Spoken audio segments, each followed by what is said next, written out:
Sir आपसे जानना चाहेंगे, हम कई बार ऐसा देखते हैं कि आजकल लोगों को हड्डियों से जुड़ी बहुत सारी बीमारियां हो रही है। कई बार हम ऐसा भी देखते हैं कि आजकल लोग धूप में नहीं जाते हैं या फिर दिन भर या तो एसी में रहना या तो घर में रहना, और धूप की कमी की वजह से भी बहुत सारी हड्डियों की बीमारी हो रही है, विटामिन डी की कमी हो रही है। मैं आपसे जानना चाहूँगी, सभी के लिए धूप में जाना या फिर कितने देर धूप में रहना ज़रूरी है? देखिए, आजकल बहुत कॉमन प्रैक्टिस है, देखते हैं हम लोग कि हड्डी का समस्या लेके आते हैं, हड्डी में पेन, कमर का दर्द, और अगर उनका विटामिन डी का एस्टिमेशन किया जाए तो वो काफ़ी कम रहता है। इसका कारण है they are not expose to sunlight.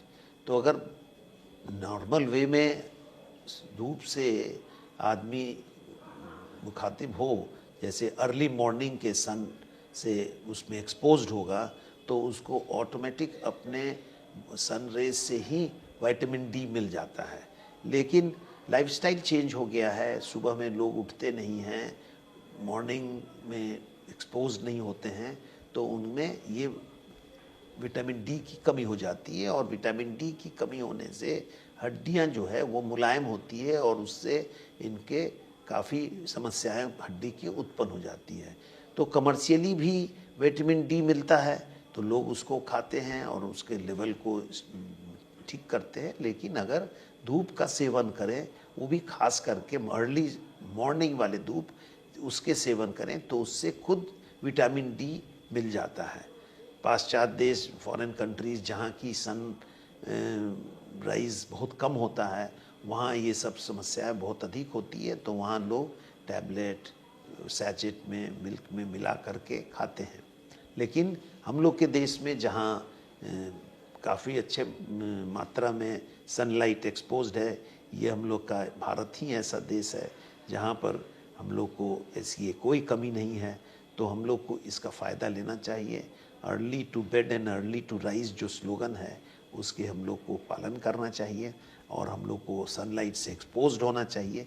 अगर उस एक्सपोज होते हैं तो हड्डियाँ में विटामिन डी और अपने से बनता है, और हम लोग उसके कुरीतियों प्रॉब्लम से निजात पाते हैं। जी।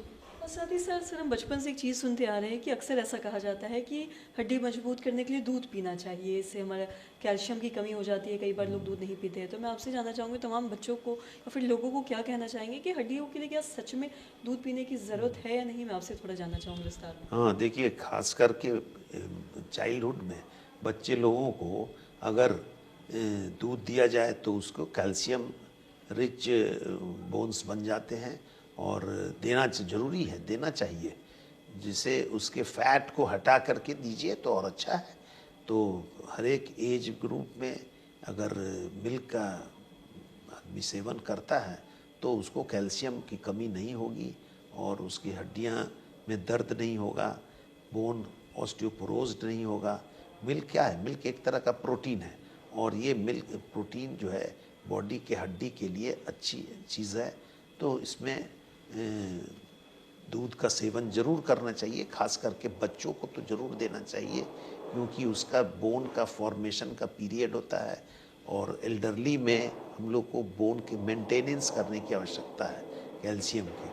तो हम लोग देखते हैं कि जिसने दूध की मात्रा का सेवन किया, हाँ, उसमें का छाल ही नहीं खाना है, उसमें का जो क्रीम पार्ट है वो निकला रहना चाहिए, नहीं तो वो फैट के रूप में काम करता है। तो इस तरह से दूध वगैरह पीने से हम लोग के कैल्शियम की कमी नहीं होगी, और नेचुरल कैल्शियम उसमें मिलता है।